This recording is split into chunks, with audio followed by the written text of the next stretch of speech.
இந்த ஒரு கருப்பு உளுந்து பொடி இருந்தா போதுங்க. காலையில குழந்தைங்க பரபரப்பா கிளம்பிக்கிட்டு இருக்க நேரத்துல கஞ்சும் ஆத்தி குடுக்கலாம். இல்ல மாரி லட்டும் பண்ணி குடுக்கலாம். கருப்பு உளுந்த பொடி பண்றதுக்கு 2 கப் கருப்பு உளுந்து எடுத்திருக்கேன். இதோட 1 டீஸ்பூன் வெள்ளை உளுந்த சேர்த்து வறுக்கும்போது பார்த்தீங்கன்னா, நிறம் மாறி வரத ஈஸியா கண்டுபிடிச்சிடலாம்.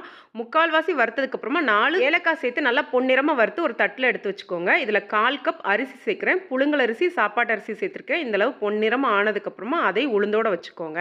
இதோடவே 1/4 கப் பாதாம், 3/4 வறுப்பட்டதுக்கு அப்புறமா 1/4 கப் முந்திரி பருப்பு சேர்த்து நல்லா வறுத்து எடுத்துக்கோங்க. பாதாமும் முந்திரியும் ஆப்ஷனல் தாங்க. சேர்த்தீங்கன்னா டேஸ்ட் ரொம்ப நல்லா இருக்கும். ஆறுனதுக்கு அப்புறம் நல்லா நைஸா அரைச்சு ரெடி பண்ணி எடுத்துக்கோங்க. பார்த்தீங்கன்னா இந்த மாதிரி பாட்டில்ல போட்டு ஸ்டோர் பண்ணி வச்சிங்கன்னா ரொம்ப நாளைக்கு நல்லா இருக்கும். 1/2 கப் உளுந்த மாவு எடுத்துருக்கிறேன். இதுல 1/2 கப் தண்ணி ஊத்தி நல்லா கரைச்சி எடுத்துக்கோங்க. ஃபர்ஸ்ட் கொஞ்சம் தண்ணி ஊத்தி கரைச்சி எடுத்துட்டு அப்புறமா மீத தண்ணியை ஊத்தி கரைச்சி எடுத்துக்கோங்க. ஒரு பேன்ல 2 கப் தண்ணி சேர்த்திருக்கேன். தண்ணி சூடாய் வரும்போது கரைச்சி வச்சிருக்க மாவை சேர்த்து நல்லா கலந்துகிட்டே இருங்க. இது நல்லா வெந்து வந்ததுக்கு அப்புறமா இதுக்கு தேவையான அளவு கருப்பு டீ சேர்க்கிறேன்.